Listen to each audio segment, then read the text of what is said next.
yagize uruhare rukomeye mu guhuza umubano wa Leta Zunze Ubumwe za Amerika na Cuba.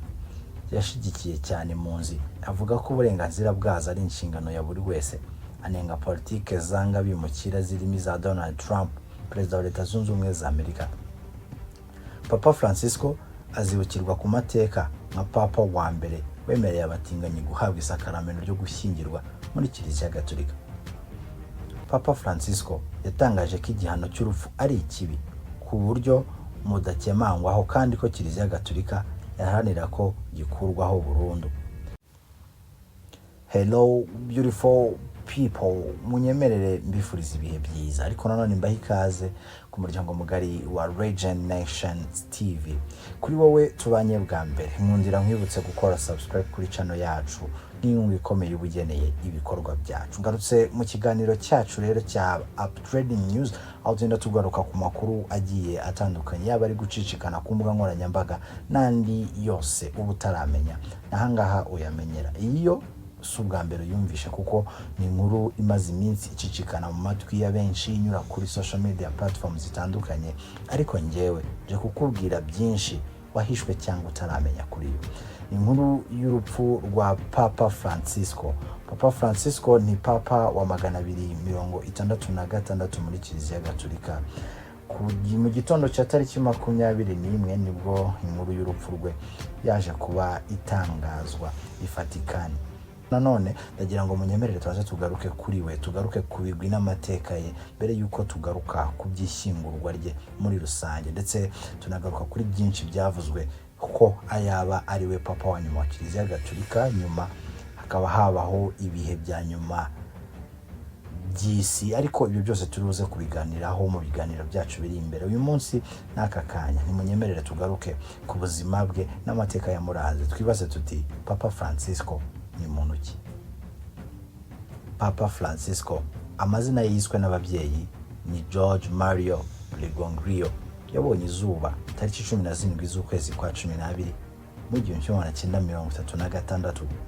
Avukira mu gace ka Buenos Aires mu gihugu cya Argentine. Avuka kuri papa w'umubyara Mario Jose Bergoglio, naho mama we ni Regina Maria Sivoli. Papa Francis ni umwana wa gatatu mu muryango w'abana 5. Francisco mu bwana bwe yakuze akunda gukina umupira w'amaguru, ari umufana ukomeye w'ikipe yitwa San Lorenzo yo mu gihugu cy'iwabo cya Argentine.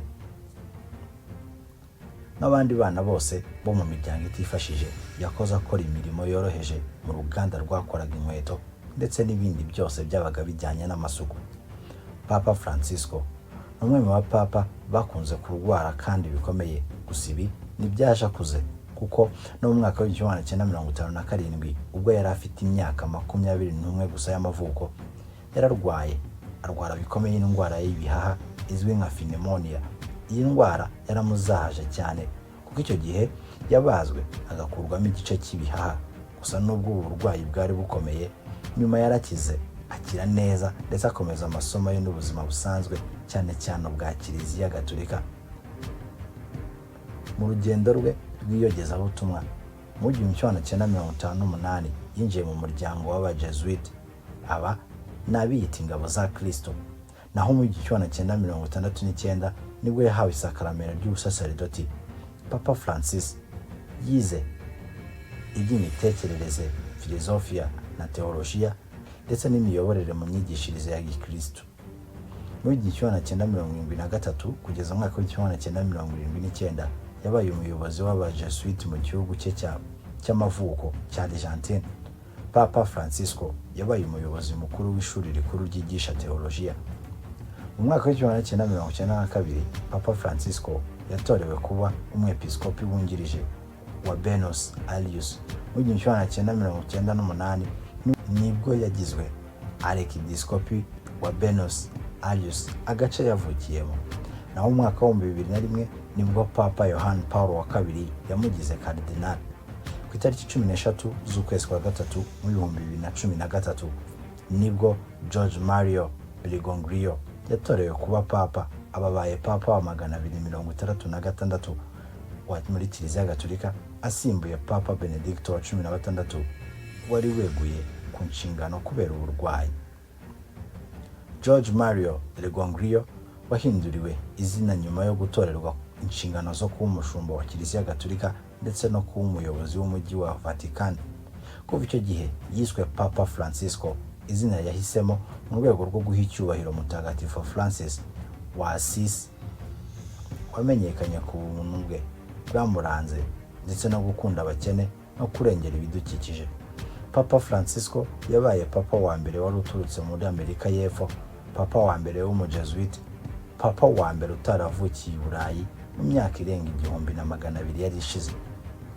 Mu myaka yashize ubuzima bwa Papa Francisco bwagiye burangwamo uburwayi butandukanye. Mu mwaka wa 2021 nibwo yagize uburwayi bwo mu nda arabagwa. Mu mwaka wa 2022 nabwo yagize ibibazo byo mu ivi bimuviramo kugenda mu kagare nk'abasanzwe babana n'ubumuga. Mu mwaka wa 2023 nabwo yajyanywe mu bitaro kubera indwara y'ubuhumekero, bronchite ndetse n'izindi mpanuka yagiye agira zaterwaga no kugira intege nke z'umubiri. Kugeza ubwo mwaka w'ibihumbi 2024 tariki 12 z'ukwezi kwa kabiri muri uyu mwaka turimo, nabwo Papa Francisco yajyanywe mu bitaro aho yari arimo gukurikiranwa kandi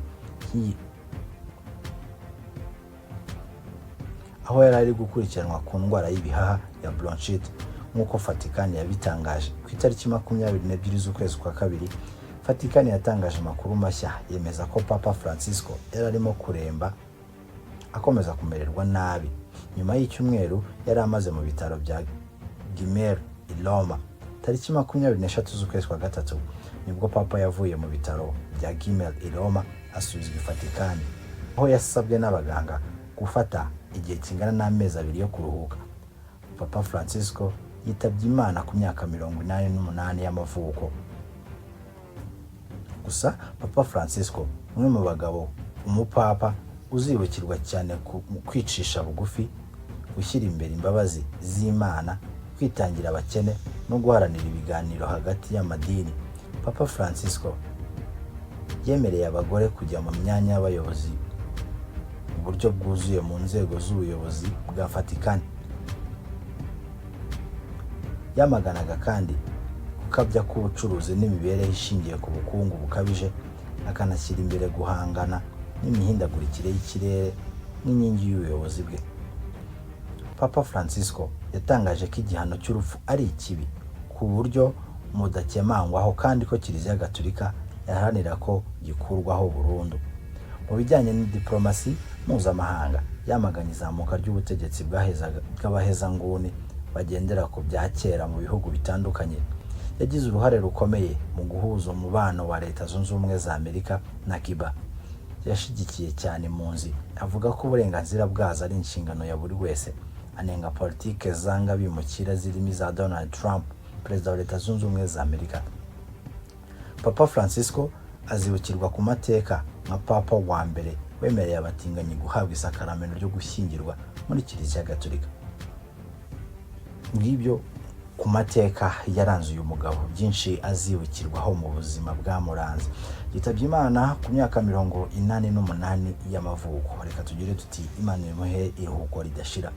Reka ngushimire kuri wowe tubanye muri aka gace, nkudishishikarize kuza gukurikirana agace kacu ka kabiri aho tuza kuba tugaruka ku mihango ijyanye no gushyingura Papa Francis, ndetse tukarebera hamwe n'iyimikwa n'ishyirwaho ry'umupapa mushya uza kuba umusimbura, nyuma y'inkuru nyinshi zagiye zivuga ko uyu Papa Francis yaba ariwe papa wa nyuma ubayeho muri Kiliziya Gatolika. Reka ngushimire, ubwire ni Imana y'amahoro ikomeze kubishimira.